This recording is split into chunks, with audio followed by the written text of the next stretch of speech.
Hey, welcome to the channel. So since I've already done a few Frostbolt builds in the past, I figured I'd show what what I was playing around with this the end of this expansion, and what I think I'm gonna make my my second build next expansion.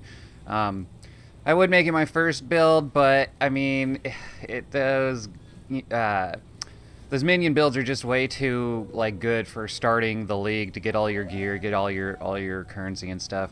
But once I got enough currency for this guy, I think I am going to switch over to him because I barely got started on this guy. Barely spent any money on his gear or any all his gear is very cheap. The only thing that's expensive that he really has is the pledge of hands, the 6 link pledge of hands, which I think I got for like three and a half exalts. But that is kind of required for the build because, yeah, as you can see, there's a ton of damage that it puts out. And so this is a bit of a glass cannon build compared to my other builds. My other builds are very tanky. This one is much more DPS oriented. It's got a good bit of survivability. I'm actually kind of surprised at the survivability it has because since I'm using the notable that regens 20% of my life with my mana all the time. I'm also using Archmage. I'll show you all my skills here in a second.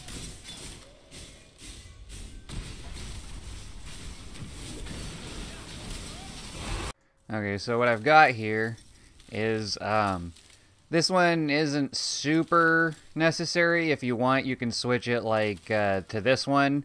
But I like this one because of the Calling Strike. It's just so nice to have Calling Strike. It makes it like obviously 10% less damage on everything you're attacking. So 10% increase overall, which is pretty good for two little passives like that. But otherwise, this is the build I'm using right now. I've got two builds here. So this is the one I'm using right now. It's a bit tankier. I am partially using it because I don't have all the gear I want. Like I said, I just started this this build pretty recently. So this is Archmage build. So you want all the mana you can get, obviously. And since you got Frostbolt, these projectile speed ones are pretty helpful also. But this is really important. Recover 2% of mana on kill. You need that, and you need this. If you don't have those, you're never going to keep up your mana. So then you go up here. Oops, sorry. You go up here and you want a ton of cast speed because Frostbolt's such slow casting. And then when you've got your Pledge of Hands, when you have Pledge of Hands with Spell Echo, it casts 4 times. Here, let me show you real quick. So that's just me pressing once, and it casts 4 times. And why you want that is because on the Pledge of Hands, you get level 30 greater spell echo, and what that does is each consecutive hit, like so this casts 3 times, and each time it increases it by oh, I forget, I think it's 30% damage. So 30, 60, 90, 100, the last one's doing 120% the damage of the first one. And then, so obviously though, there's a problem with that because that's one press. So if I'm running and I press it once, he's standing in one spot for quite a while. So what I've done is I have a backup here, and this is my other 6-link. And this is just pretty, like, this was a decent moon staff I found. And I should have gone for an Eclipse staff because it gives you 20% more global critical strike. But I don't know.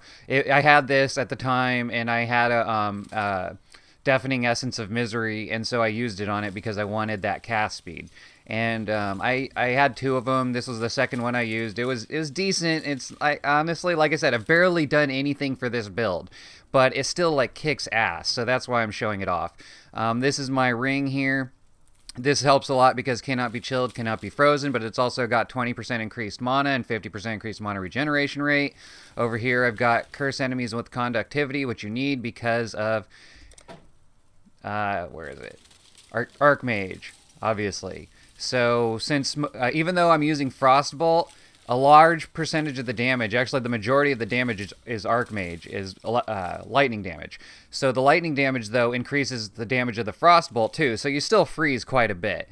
So I've got this. I wanted one with mana regeneration, mana, life, and so, yeah, this is This was a, like I said, I just got really basic stuff. I didn't spend much on any of this stuff. I've got this right now. I'm allocating long shot.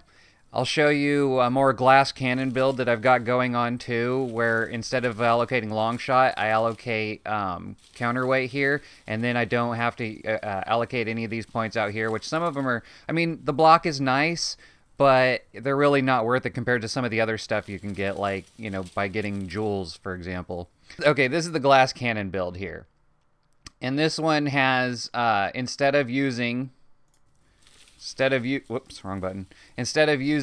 Cloak of Defiance here, which gives you Mind Over Matter and then 10% on top of that, which is nice, plus a ton more mana.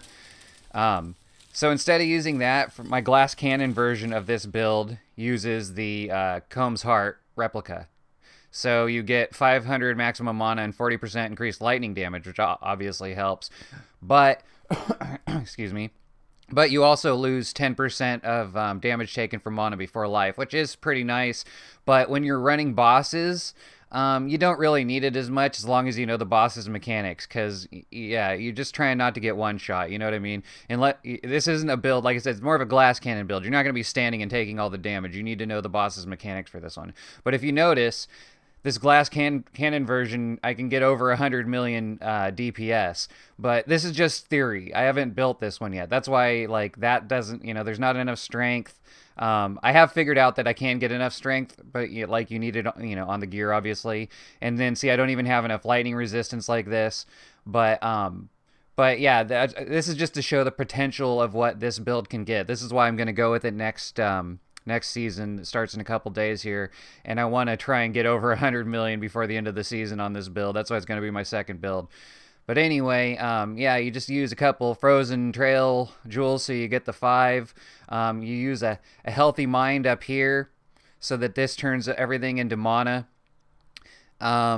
You lose a lot of projectile speed, but it's not such a big deal with bosses because, like I said, you need to know the mechanics. You need to know, when you can attack, and you can just run in and one-shot most bosses. But like obviously Shaper, Uber Elder, stuff like that, you're gonna need to know the boss's mechanics, and you're gonna need to know when you can cast, since you are gonna be standing still for a somewhat significant amount of time.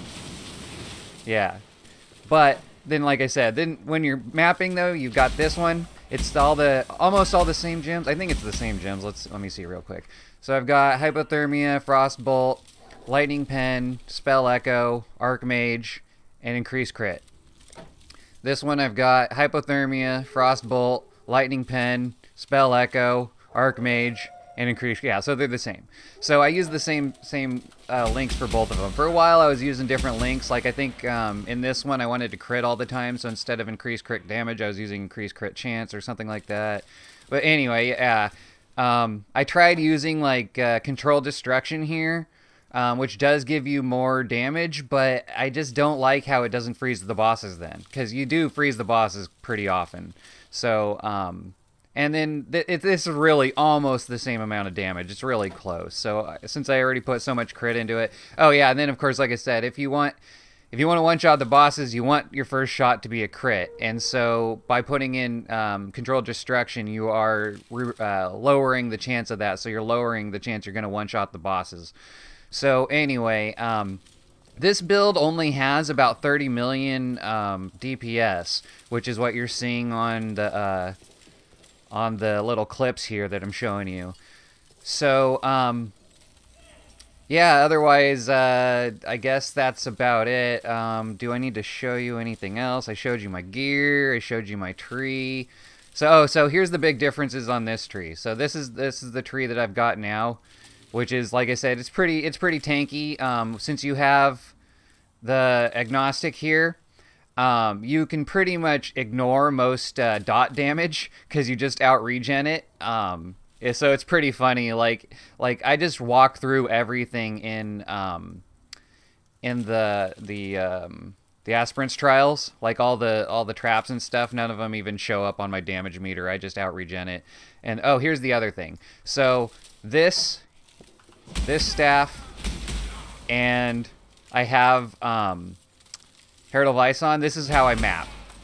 I map like this. When I get to the boss room, I switch to this staff and I turn off Herald of Ice, and that gives me more damage. But then, like, you know, I use Herald of Ice because it explodes all the bad guys. Since I'm doing cold damage and with a lot of crit, it explodes all the bad guys. You don't got to worry about like the quills from the quill beasts, you know, the on death effects and stuff. There's no corpses to be exploded or rezzed, so it makes it a really nice mapping experience that way.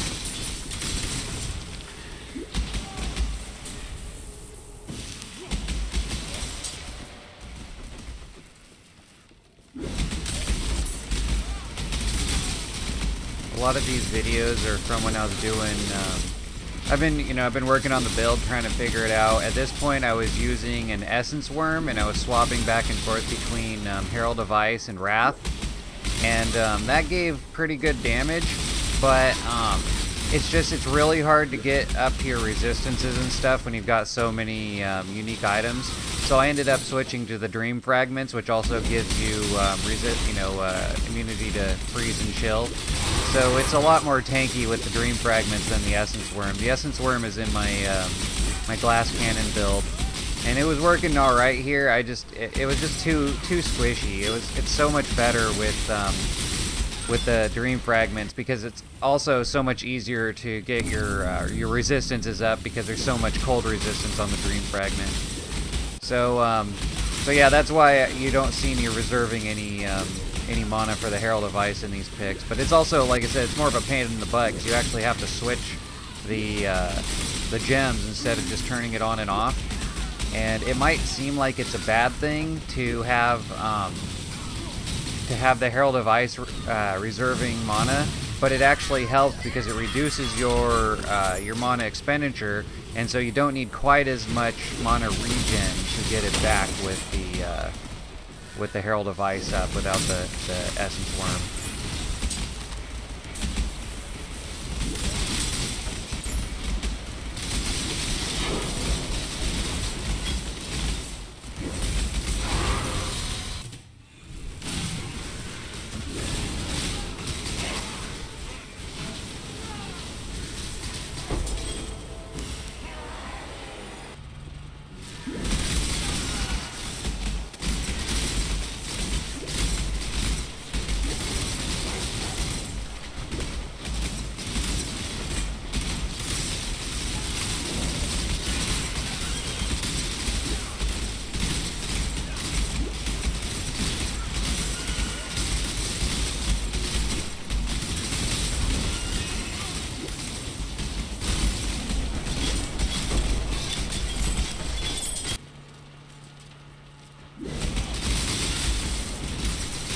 As you can see, this build does very well in Delve. It's one of the most fun delving builds I've ever played.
you never have to move because all the corpses are exploding.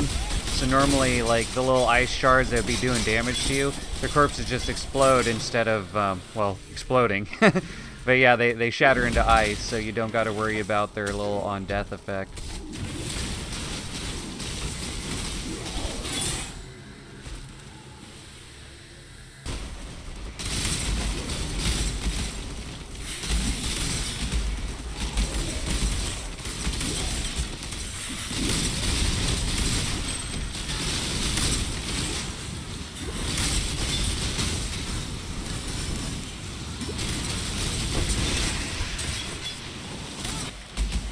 Every map shown here is T12 or higher. T12 is the very lowest that you're seeing. So yeah, these are not like white tier maps that I'm one-shotting. These are red tier maps.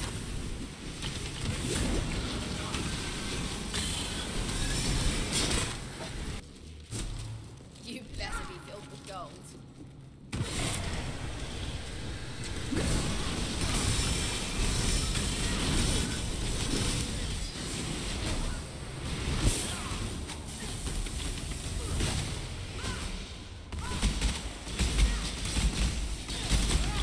Remember, with this build, I'm doing less than 1/5 of its potential damage, too. Like I said, like I keep saying, I didn't really work on this build that much. That's why I'm kind of excited about working on it next league.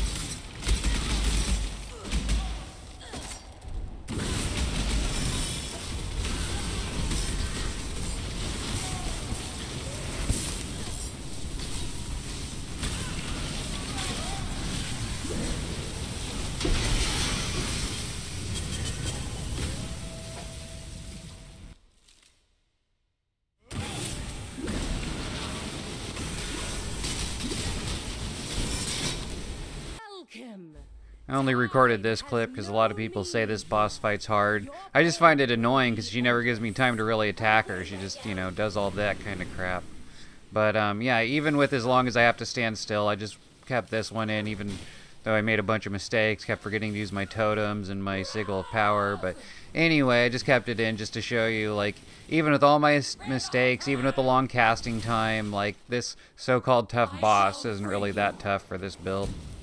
Anyway, if you enjoyed this, hope you liked it. Hope I'll see you again. Like, comment, subscribe. Really helps me out. And I wouldn't mind you using the build. If you like it, go for it. It's not expensive. It's especially for the DPS. You get a good amount of DPS for the price.